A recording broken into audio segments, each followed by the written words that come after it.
Today, I'm joined by Jesse Elder. He's an action philosopher, time piercer, author, mentor, speaker, entrepreneur, and all-around lover of life. He's also the creator of something called Prime Light, which is the world's most dangerous meditation. With his teachings of self-mastery, radical self-acceptance, and inspired action, he focuses on helping people to live a self-authorized, productive, and fulfilled life with far less struggle than most people believe possible. In this episode, Jesse and I dive into the power of truth-telling, why failing intentionally can be more valuable than early success, and how embracing flow opens the door to freedom, creativity, and real impact. This is a conversation designed to shake up the way you think about success and help you get unstuck. Let's jump in. My guest today is Jesse Elder. I got the opportunity to meet Jesse at Destiny Fest here in Austin. He did a little speech on stage, and it was so compelling that I went up to him afterward and asked if he would be on my podcast. So, Jesse, thank you so much for joining me today. I really look forward to sharing your story with the audience. Appreciate it, man. We'll see what story emerges. It was great to connect with you at Destiny Fest, and we'll see what happens today. Yeah, absolutely. One of the things I wanted to start with was you said something about you were homeschooled your entire life. You never had a desk. You never had to ask if you could stand up and go to the bathroom.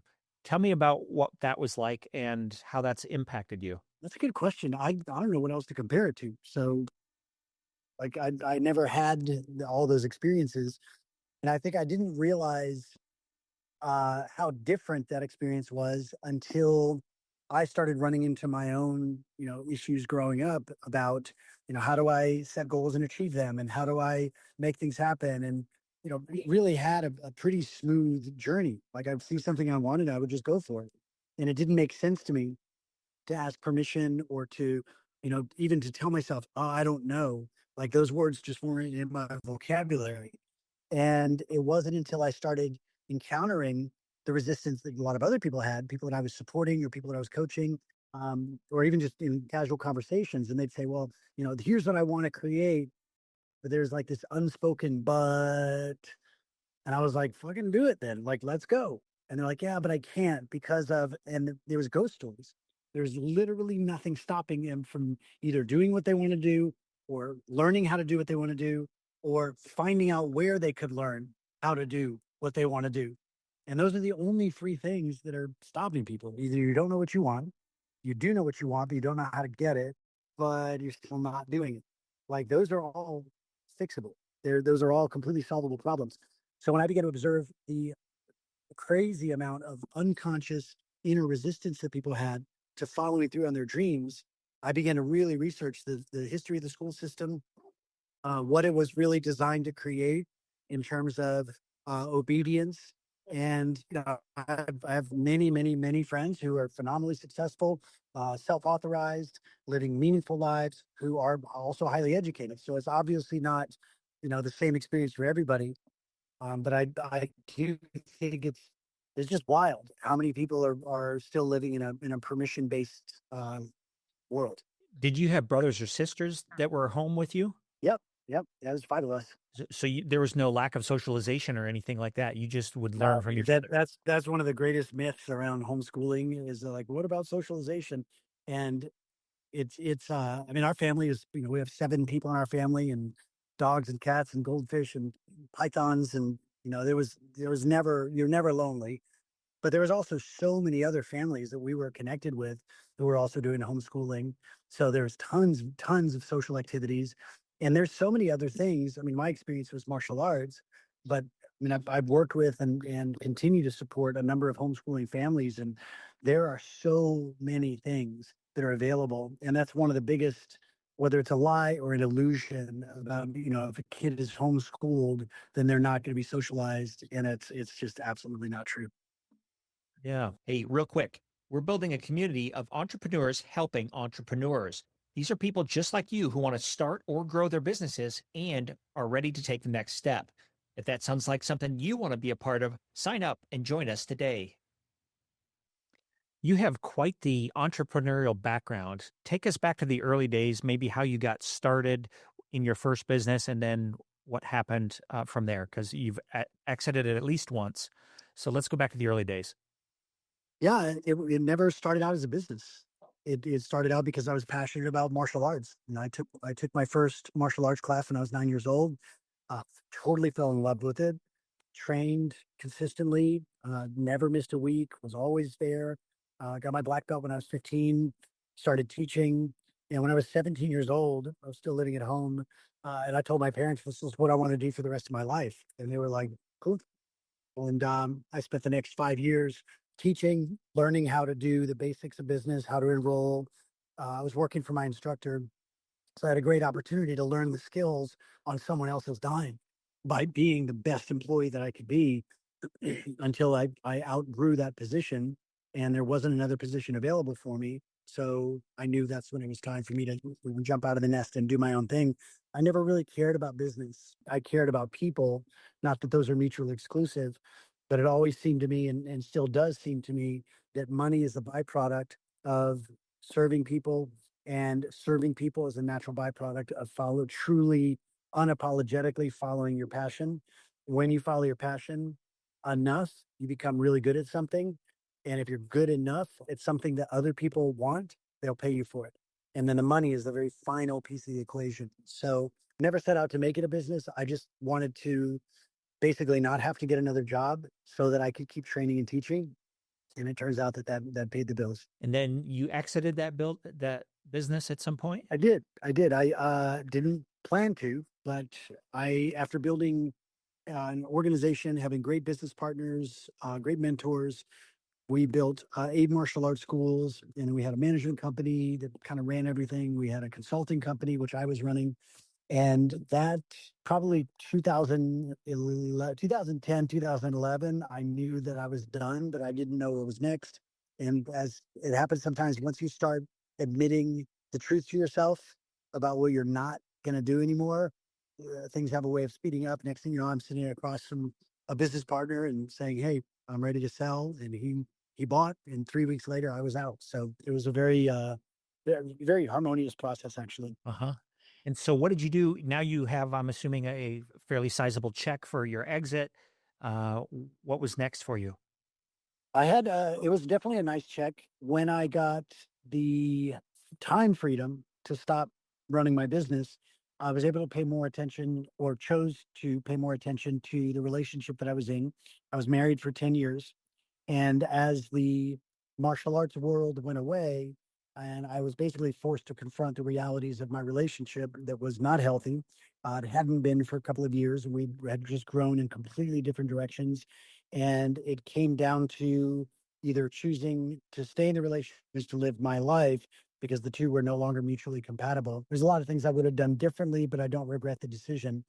We got divorced about 6 months after the sale of the business, and I agreed to a divorce settlement that would take about 80 to 90% over a few years of the business sale. So I was basically starting again at zero financially. Wow. What was, if you don't mind me asking, what was the reason for that? Was it Uh, something that you just, how do you I, unpack that? at the time, I would have told you that I'm doing the right thing. And in retrospect, there was a level of nobility there. There was I wanted to make sure that she was okay. A lot of what was driving it was guilt, because the way that the divorce ended up going down is totally different than I thought it would go based on how I saw my parents get divorced. And understandably, she had her blueprint for divorce and what that looks like. And so it was a very, it was a stark contrast to what I thought would happen. And I react guilt and to that fear and to that pain by overcompensating financially, and basically making sure that she wouldn't have anything to worry about financially for a couple of years. And I don't regret it, but I wouldn't do it again. Got it. That sounds pretty painful. I'm glad that you're through it. Did that add any fuel to your motivation? Or I know some people who go through a dip like that look at it as rocket fuel to help you get to the next level. Yeah, motivation is, I think, mostly bullshit, because it implies that you have to feel a certain way in order to do a certain thing. And I think nature imbues us with certain instincts. Like if you have a wonderful meal that's full of fiber, and a couple of hours later you have to take a shit. I don't know how like motivated and aligned you need to be in order to go find a toilet. Like your body's giving you a very clear signal to go and do this thing. And in fact, not doing this thing will cause you great discomfort. And and I don't see any distinction between that or launching a product when it's the right thing and it's supposed to happen and it's everything that you're built and born to do and you're tapped into that and you're not up in your head trying to talk yourself out of it. You get these impulses, these instincts, and these urges that are creative urges. And it's overthinking that and censoring that and the unconscious damage that most people have about relying on some authority figure to tell them what to do that I think makes people want motivation. But I also, and I don't mean this unkindly, but I've passed the point in my career where I'm interested in stretching out the inevitable for people. Most people absolutely continually want to fail because that matches their level of low self-esteem. And so they want to be told by an authority figure like Tony Robbins or Jay Shetty or me, God forbid, they want to be told it's going to be okay. Everything's going to be fine. When the truth is, it's probably not going to be fine.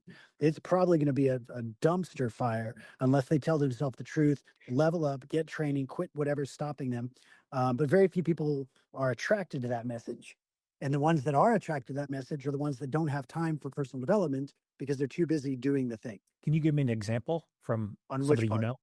know? Any of it. Like, have you had a client that was maybe they're just not listening to their gut feeling or something like that? Yeah, I can't speak for anybody else's gut feeling, but it very much depends on the client because there are it's I think it's very dangerous to generalize like this is the approach for this person, this is the approach for this person. People are not ice cream flavors. And so it's very there's so many layers of nuance. But I did have a guy one time who we were working together to help build his business. It was a coaching business. And I told him from the beginning that this approach works, provided you agree with and you adhere to a few ideas. And the very first idea is that you accept 100% responsibility for everything that's going on in your life. If there's 1% of whatever's going on in your life that you don't take responsibility for, and I'm not saying that like if it rains, you're like, oh, it's my fault. No, but what's your attitude towards that? Are you going to cry? Are you going to go jump in the puddles? Or are you going to make it tense? Like you're in total control of what you're going to do. So I said, as long as you agree to take 100% responsibility for all the business that's happening and the business that's not happening, then we can move forward. And that means that you have a beginner's mindset. That means that you do what I recommend. And because I've gotten the result that you want to get, and because I've helped a lot of other people get the results that you want to get, then you don't get to ask why. And so if I tell you to turn around in a circle 4 times, stand on your head, then you fucking do it because I'm getting the result and you're not. And he was like, got it. I can do that. So great. So we jump on a call. He starts making progress, starts making more sales, fixes his offer, which is another dumpster fire, fixed his offer, starts being way more engaging on social media, develops his personality, starts being more respectfully confrontational, starts using humor, just basically being himself. A couple of months go by. We're in a 3-month experience. And I pick up the phone one day. We were scheduled for a call. I pick up. I'm like, hey, man, what's going on? And on the other end of the phone, I just hear this, oh, man, Jesse, it was a really hard night. My baby had a baby girl. She didn't sleep last night, and it's my turn to watch her. And I'm listening to this, going, "This is not my job. This is not what I signed up for."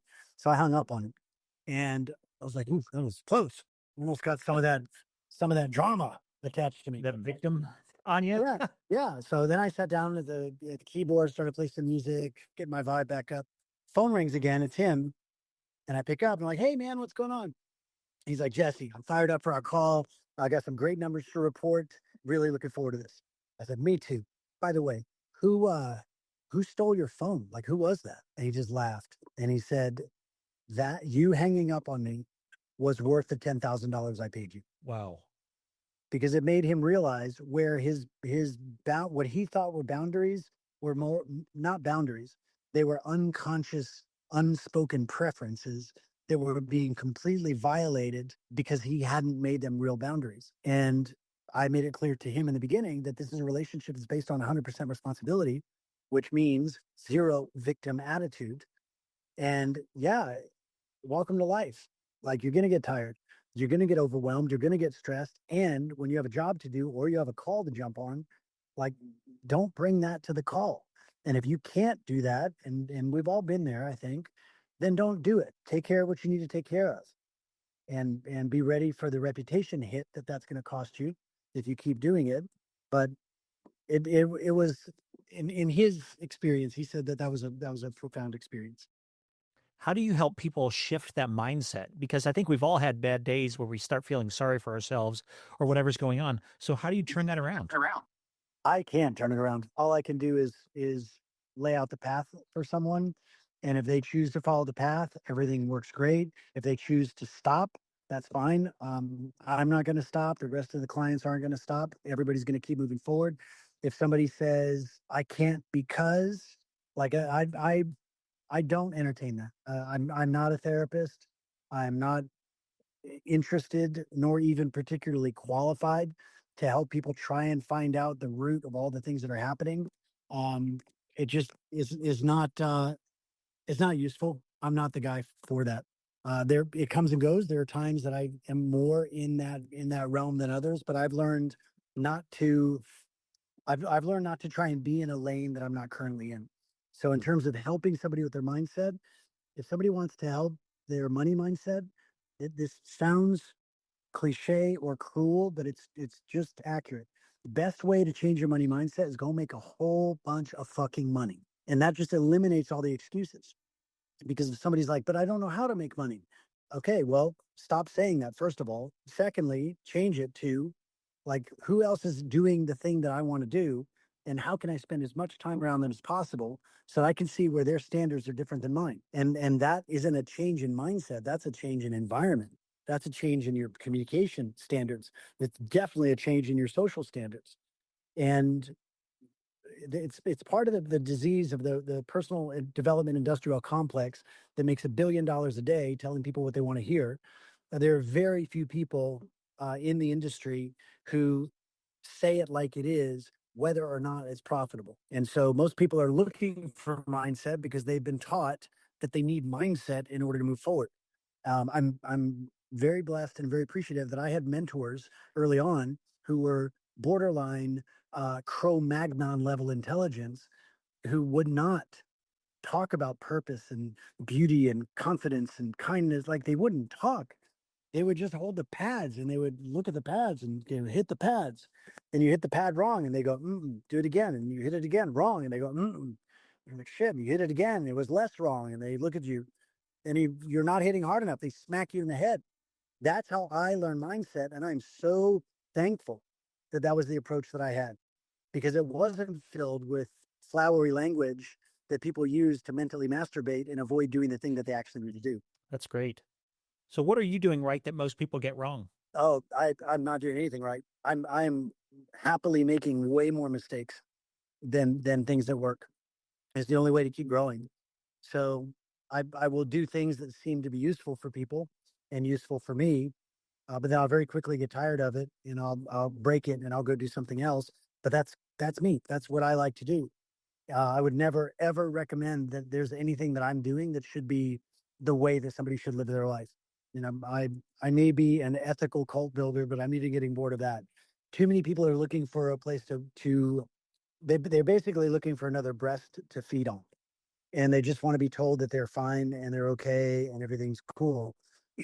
Like, a lot of that does come from, I believe, comes from compulsory schooling, where the idea behind American schooling, at least, is to make everybody as alike as possible, make them fear being different, fracture their focus by making them pay attention to things that probably aren't even that interesting to them, and have almost no relevance to real life fulfillment and success.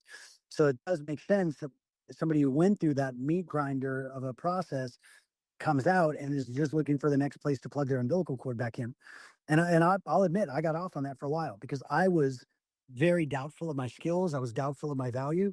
And when I would say nice sounding things to people and they would say, "Oh my God, that's amazing," I would be like, "Oh, good, I'm relevant." Till I realized it's just one big circle jerk and everybody's just making each other feel good.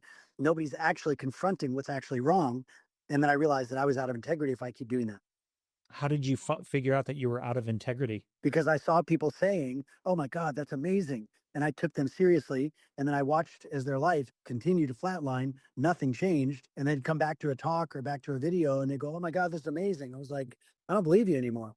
Because when I told my mentors, "That's amazing," I didn't use English.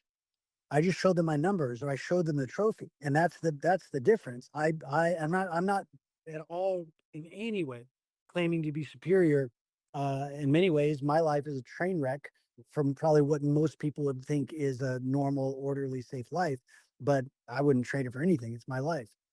But I didn't learn the illusion of grades equaling real life success. And I sure as hell would never disrespect any of my fight coaches by telling them it was a great class. They would have literally punched me in the face because you don't talk about how much you value the class. What good is it if you like the class if you can't go defend yourself? That means you failed at learning the material. So you're actually disrespecting the instructor and disrespecting the style by learning the material and then going out and failing. The only thing that a fight coach will accept as validation of success is the fighter who goes and wins the fight.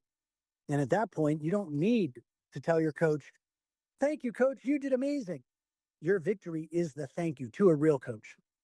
It's the fake ones and the weak ones who want to hear platitudes and applause because they're all just basically covering up for each other that they're not actually doing the thing. So it's all about results. The results speak for themselves. Yeah, what else is it about?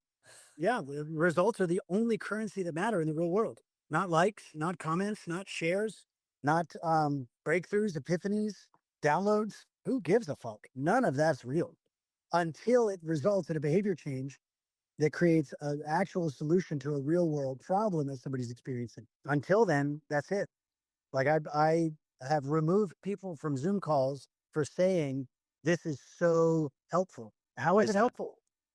Well, somebody's on a Zoom call and the guy was on the call and he said, "Oh my God, this is so helpful." And I said, "How?"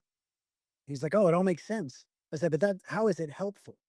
You're on this at that time as a webinar on how to make money." And he said, "This is so helpful." And I said, "How is it helpful?"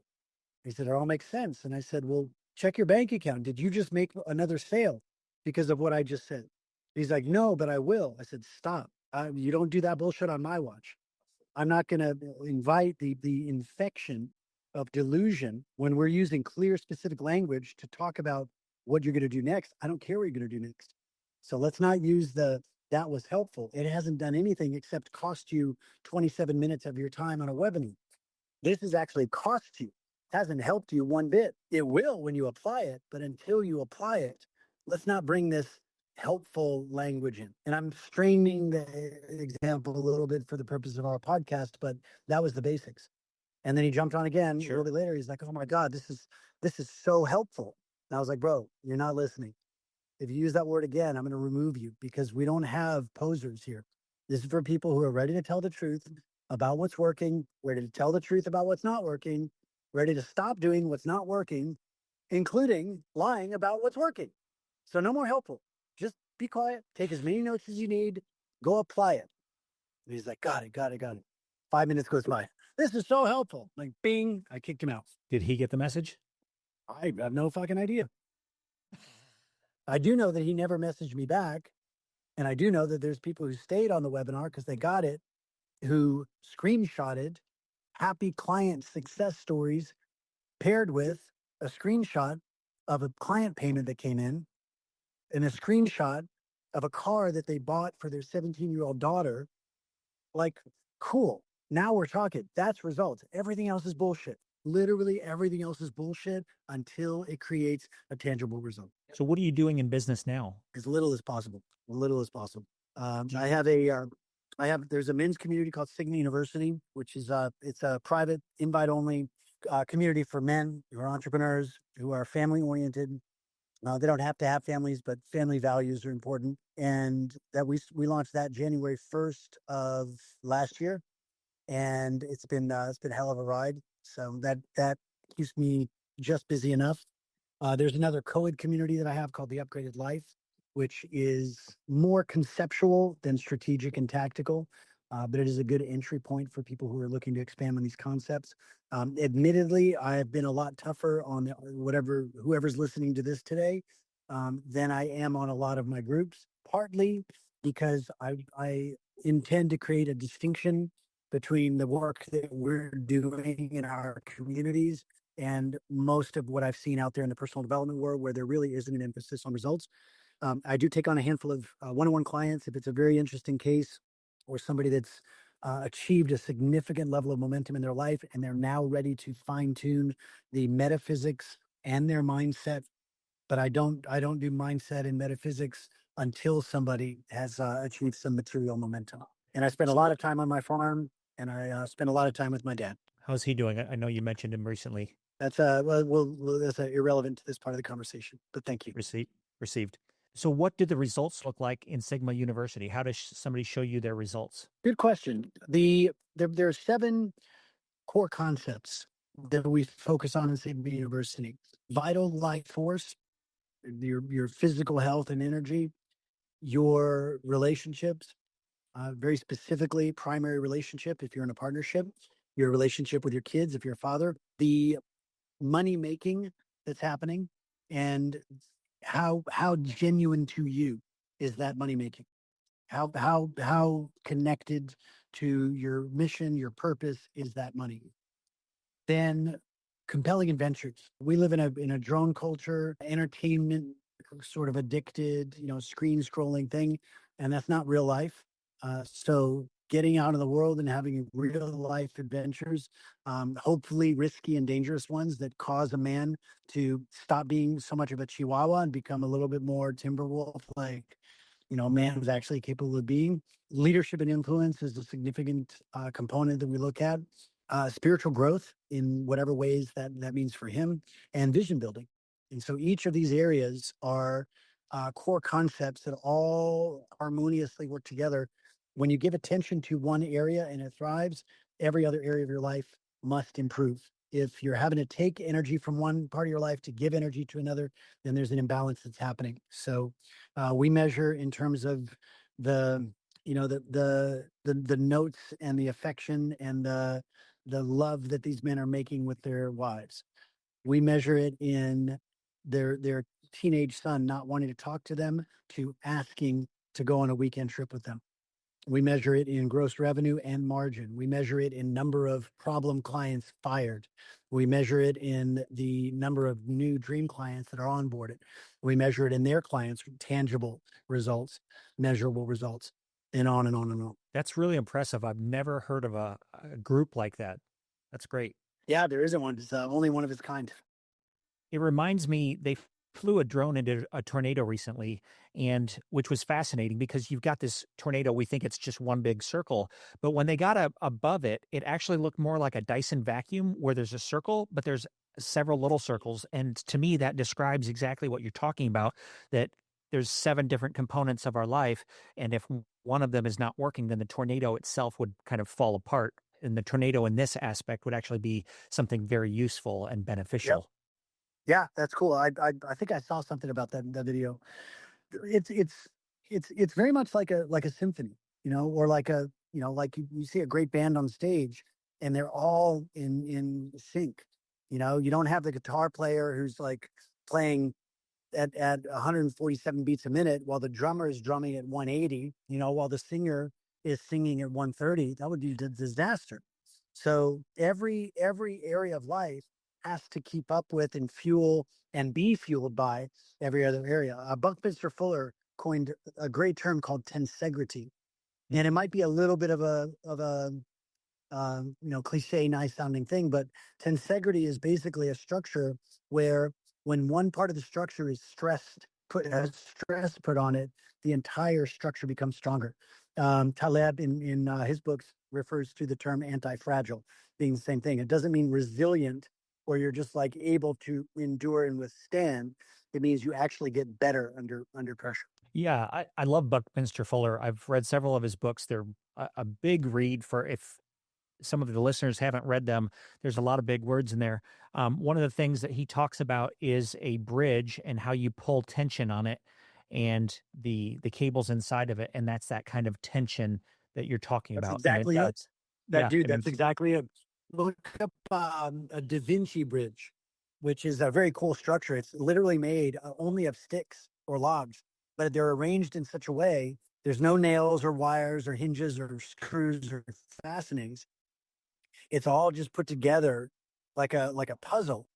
But when you step on it, the contact points between each of these pieces becomes tighter. So it's very cool. I love that. That's amazing. I'm gonna have to look that up. You mentioned briefly metaphysics, and I know in your guide that we're going to share with our listeners, you mentioned visualization. Can you talk about what your mental routine looks like and how you do that? I can talk about mine, but I would caution anybody against using it. Okay. But I'm happy to share, or I can share one that I would recommend for somebody who's starting out, or I can share with somebody who's a more experienced, accomplished visualizer. Whatever you think you need to share. Yeah, I would prefer not to share mine, only because there's a lot of context and other concepts that probably are better expressed before that. But basically, it's this. There's a really cool video. Your viewers can pull it up, probably find it pretty easily.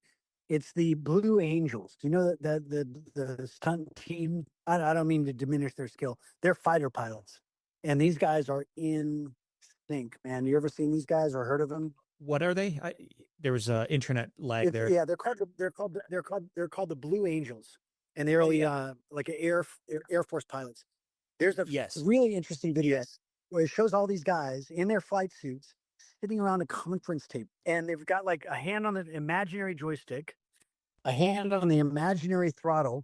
Their eyes are closed, and they're all flying the pattern together in their minds. And unless somebody has a very strong performance background, athletics, like competitive athletics, musical performance, first responder training, like firefighter, medical, or military or law enforcement, unless somebody has high stakes performance experience, they're the idea of visualization is totally foreign to them, even though every single study, all the science behind it shows that visualization with emotion through repetition increases tangible performance at a ridiculous rate. And so there anybody who says they're serious about achieving something but hasn't visualized, that just tells me they're either not educated, which is not their fault, or they're just abusing this power.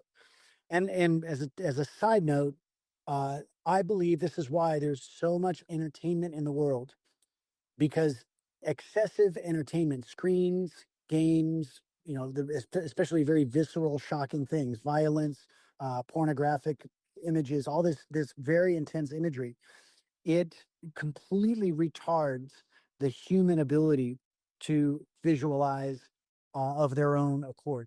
If you go see a horror movie, close your eyes, notice what you see, because your nervous system is still, hijacked and frazzled. Some people love that, and some people are actually calmed by that. So I'm not judging the actual thing, but when somebody does make a practice, make a habit out of visualizing the things that they want to experience, visualize the way they want to show up, it it it creates a sort of pre-paving. It's sort of like you're sending out, and I won't say energy, but you're basically rehearsing the event in advance of being there, so that when you show up, you've got a sense of deja vu. There's a sense of, I think probably all of your listeners being educated enough to know the difference between unconscious incompetence, where you suck and you don't know it, and then you try Right. something, you realize how bad you suck, and now you have conscious incompetence. But if you can push through that and keep going, eventually you reach conscious competence, or you can do it as long as you think about it, and eventually you reach unconscious competence, where you just get out there, and you make it look easy. But if you have to go through those four stages, visualization dramatically reduces the amount of repetition and practice to reach the same skill level. So for anybody who's not visualizing, I would say, I guess that maybe they just like suffering, or they like things being harder than it has to be. Or to be fair, maybe they've tried visualizing but they never learned how to do it in a way that felt rewarding or felt, it should be fun. Like you should enjoy the things you're visualizing. So it's really simple. If you don't know how to visualize, just somebody can just hold their hand out, look at their hand, count their fingers, close their eyes, and count their fingers again, and then open their eyes and hold up a few fingers, close their eyes, count the fingers. That is so basic, but it does strengthen the ability to recall an image. And once you've done that a few times, then you can start imagining the things that you want to experience in advance. I've done a ton of both meditative, where people are actually in a slightly altered state and they're visualizing that way, or just a standard sort of waking brainwave, waking consciousness guided visualizations, and they're very powerful. But there's a ton of stuff on the internet. Anybody who wants to learn visualization can, but it's we used to have our karate instructors, most of whom were under 25 years old, visualize their classes, visualize their recruitment efforts, visualize teaching the intro class to a brand new student, visualize the sale, the close, visualize the objection, visualize the person paying, visualize that student getting their first class or first belt, visualize that student getting their black belt, visualize that kid who was 10 years old, now they're 13, 14, 15, teaching the class with them. Visualize that kid who's now a black belt, now is 19 years old, running a school, making more money than their high school principal, which is not saying a lot, buying a home for their parents because their parents enrolled them in martial arts. So, dude, it was culty as fuck, and it was fantastic because it was a cult in favor of humanity.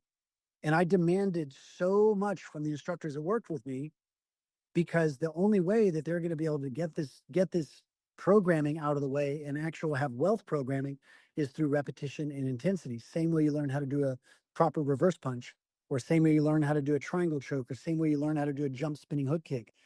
Same way you learn how to overcome the objection. It's too expensive. I don't have time. What if he wants to quit? You gotta practice that stuff until it's normalized.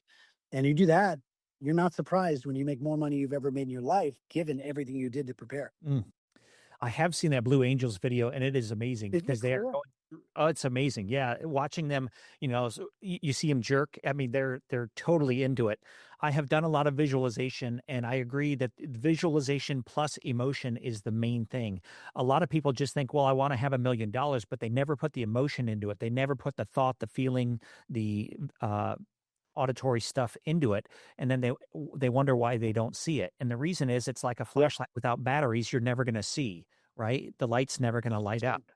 So you That's good. have to connect the visualization and the emotion, and then you get this kind of a whole thing. And I also say that it's like, as soon as you say you want something, it's at the end of like a fishing line, and you have to reel it in, and that's REAL, reel it in. Mm. And it's like it's already there, and you just have to keep seeing it. And every day that you repeat it, it's like another crank on the reel, and it starts getting closer to you. And pretty soon, it's just right there, and you're like, wow, this is amazing. That's a great starting point when you can see that, the idea of having the image of what you want, and as you said, you reel it in. When somebody does that, but they also are envisioning themselves, like who are they going to be, and what are the behaviors that that version of themselves has normalized, that their behaviors today like wouldn't make the cut. It's like when I started my first martial arts school, and I was teaching 3 classes a day, but then I realized the future version of me is going to be teaching 9 classes a day because there's going to be so many students.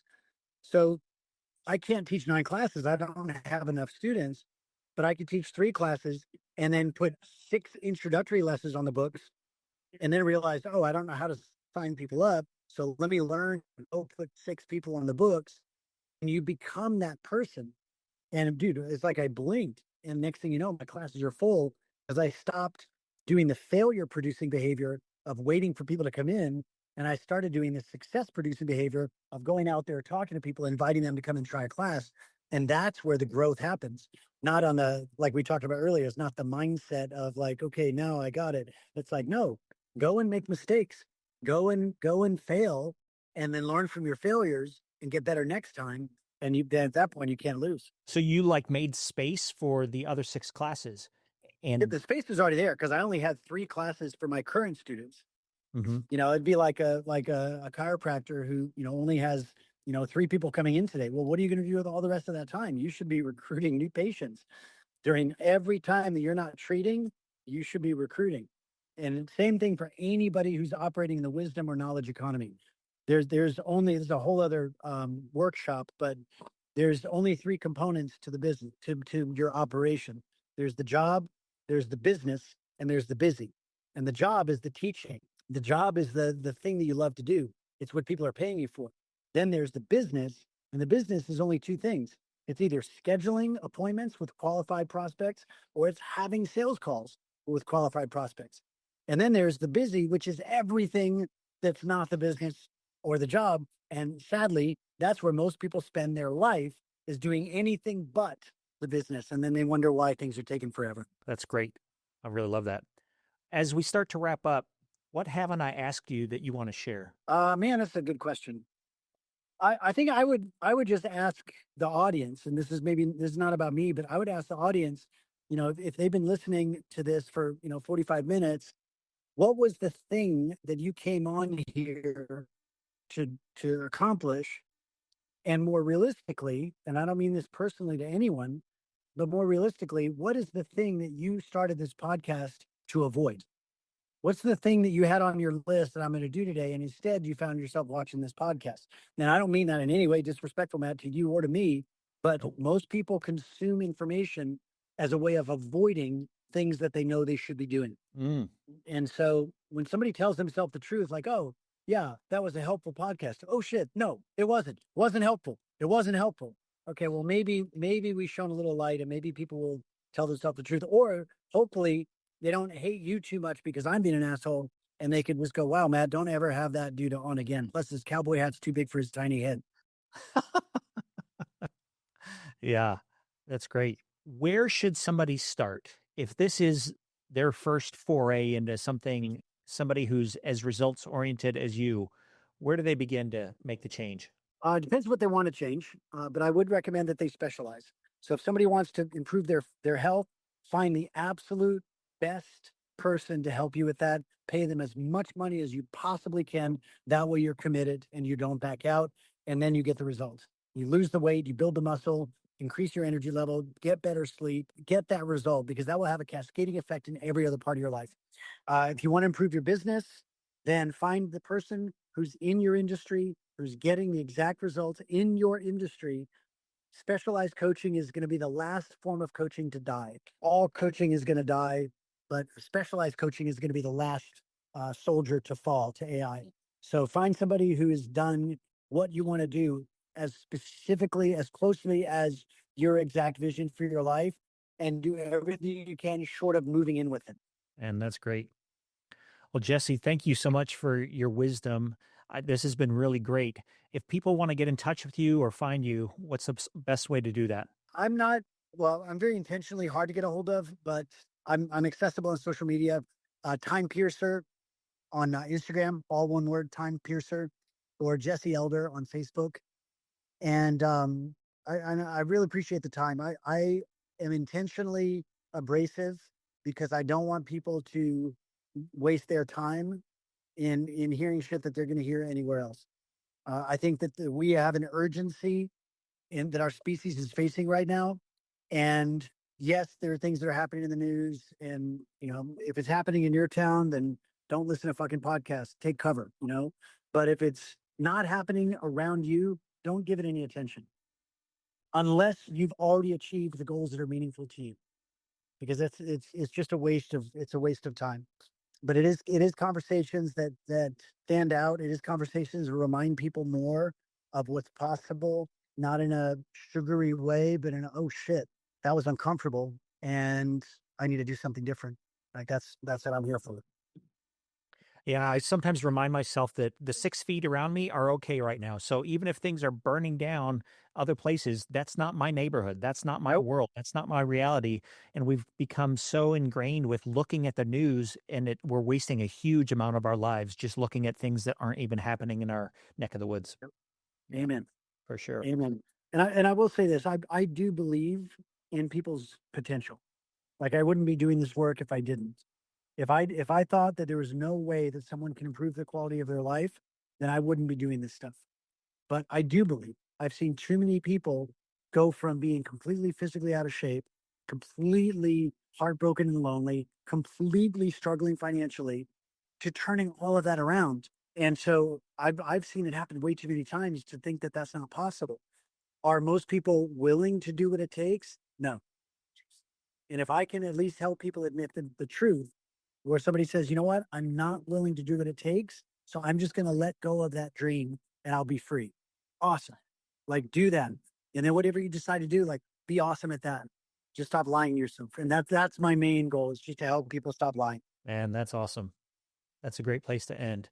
Jesse, thank you so much for your time. It's been really insightful, really great. I don't know if I should say that or just show you like all the people that said the results, show the results. There you go. Send me the results. And if anybody makes a major change or even a minor changes are badass, then please feel free. Like, DM me on Time Piercer or send it to Matt. Like, I do want to celebrate your results. I just have lost interest with the platitude part of things, but there's always a chance. Fair enough. I look forward to the results. It's good stuff. Thank you, Matt. Appreciate it. Thank you so much. Take care, Jesse. Bye. Want more? Click below for extra resources in our podcast vault. We have show summaries, action plans, and information about coaching.